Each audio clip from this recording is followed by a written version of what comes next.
Oke, Assalamualaikum warahmatullahi wabarakatuh. Sebelumnya perkenalkan nama saya Ganandus Aji.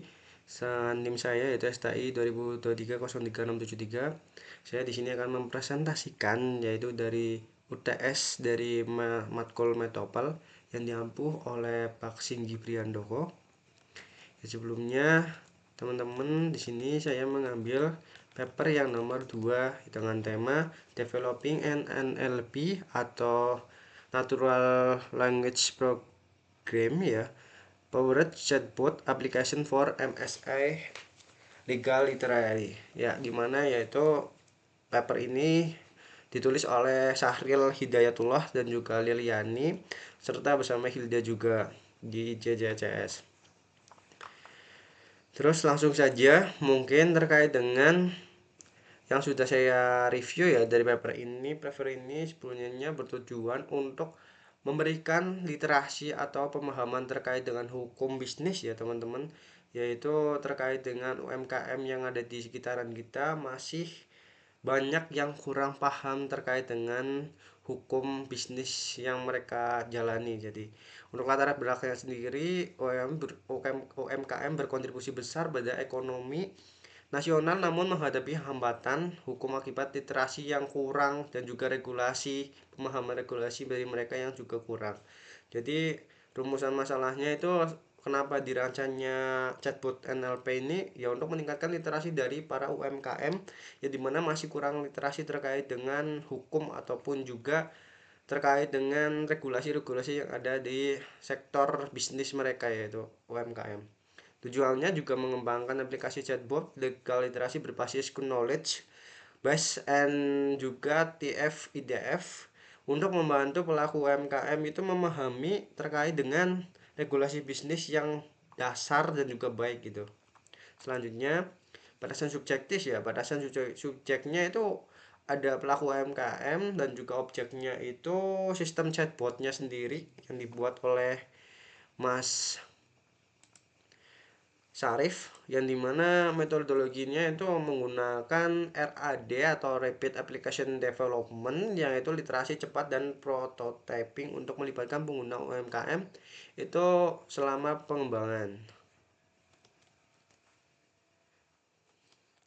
Selanjutnya mungkin untuk kedua itu menggunakan data level TF-IDF ya, resolusi ringan untuk mencocokkan dokumen ya teman-teman.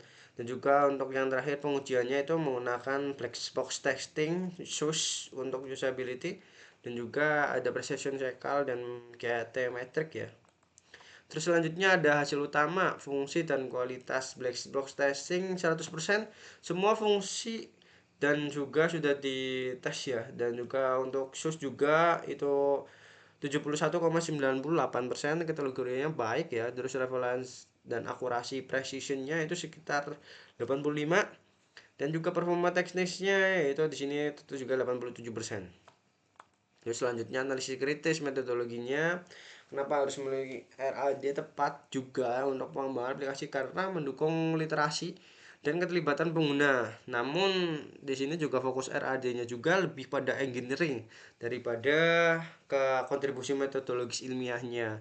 TF-ITF-nya dipilih karena ringan dan cepat, tetapi keterbatasan kita dalam menangkap konteks hukum, sinonim, dan variasi bahasa alami yang sering muncul pertanyaan legal gitu.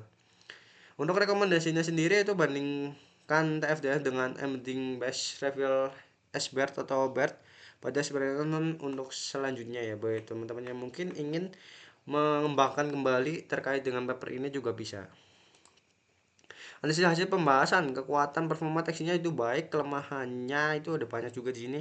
Validasi knowledge juga itu sebagai kekuatannya, evaluasi komprehensifnya, fungsi usability, referensi performa juga baik. Terus kelemahan dalam pembahasan tidak dijelaskan distribusi dari 700 data uji, sulit nilai kompleksnya pertanyaan, kompleksitasnya pertanyaan, perbandingan numerik tanpa analisis fairness terhadap dataset lain, sampai usability masih terbatas dan generalitas nasional. Terus selanjutnya kontribusi ilmiah dan signifikan, penelitian berkontribusi nyata pada keseimbangan legal text dan NLP untuk UMS melalui, jadi ada 3 yaitu melalui integritas sistem, hybrid retrieval, terus evaluasi multidimensi.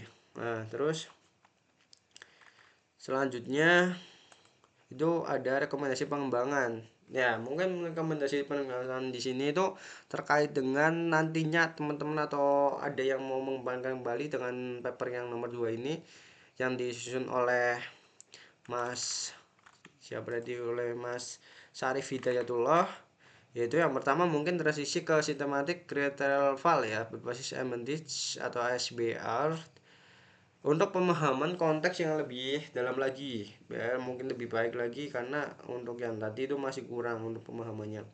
Terus bisa ditambahkan patchmaking atau baseline comparison metode referral modern untuk validitas ilmiahnya. Terus perluas knowledge base dengan regulasi resmi teks struktur dan metadata sumber. Lakukan uji lapangan lebih luas lagi pastinya ya, lintas sektor mungkin UMKM-nya ataupun juga validasi eksternal yang lain, dan juga mungkin lebih merata lagi karena masih kurang untuk bagian uji tes di lapangannya. Untuk selanjutnya tambahan explainability, tautkan jawaban ke pasal atau nomor peraturan sebagai sumber referensi juga. Nah, untuk kesimpulannya sendiri sebagai referen dan langkah selanjutnya, paper ini mungkin relevan sekali untuk bagi teman-teman UMKM yang di luar sana karena menghadirkan prototipe chatbot ini itu buat menambah literasi dari para UMKM sendiri. Jadi ini juga sangat berfungsi bagi teman-teman yang juga termasuk di bidang sektor UMKM, juga bisa membantu teman-teman yang dimana mungkin kita sendiri juga kurang terkait literasi tentang hukum atau regulasi di bidang bisnis ya. Mungkin jadi misal kalau misal contohnya sendiri, teman saya itu kemarin membuka knalpot, bisnis knalpot, tapi juga harus punya izin yang resmi. Itu kan kita nggak tahu nih, UMKM sendiri juga bingung. Dan di situ juga mungkin chat ini juga bisa membantu ya, chatbot ini dengan cara menanyakan, yaitu mungkin dengan pertama memberikan saran untuk didaftarkan di OSS. Nah, itu suatu apa ya, dalam artian perizinan yang mungkin resmi tapi belum banyak UMKM yang tahu di mana kita harus daftar di OSS supaya UMKM kita itu terdapat resmi juga. Mungkin banyak lagi juga regulasi-regulasi yang lain. Dan terus juga keterbatasan utama terletak pada pilihan TF IDF-nya yang sebagai reference engine, dan cakupan evaluasinya yang terbatas juga. Untuk aplikasi final dan dampak skala luas, terus silakan memperkuat analisis metodologisnya karena mungkin analisis di sini masih kurang ya, melalui perbandingan dengan teknik embedding, memperluas dataset dan uji pengguna, serta menambah applicability dan sumber hukum terstruktur juga. Jadi mungkin di sini itu masih untuk sumber hukumnya masih belum terstruktur, yang dimana masih ya sebenarnya udah ada ya, cuman kurang lengkap dan juga kurang dibandingkan di lapangan sendiri itu. Untuk referensinya kita juga dilihat dari pendahuluan halaman 2 dan 3, metodenya itu halaman 3 dan 4. Hasil dan pembahasannya halaman 4 sampai 10, kesimpulan halaman 10.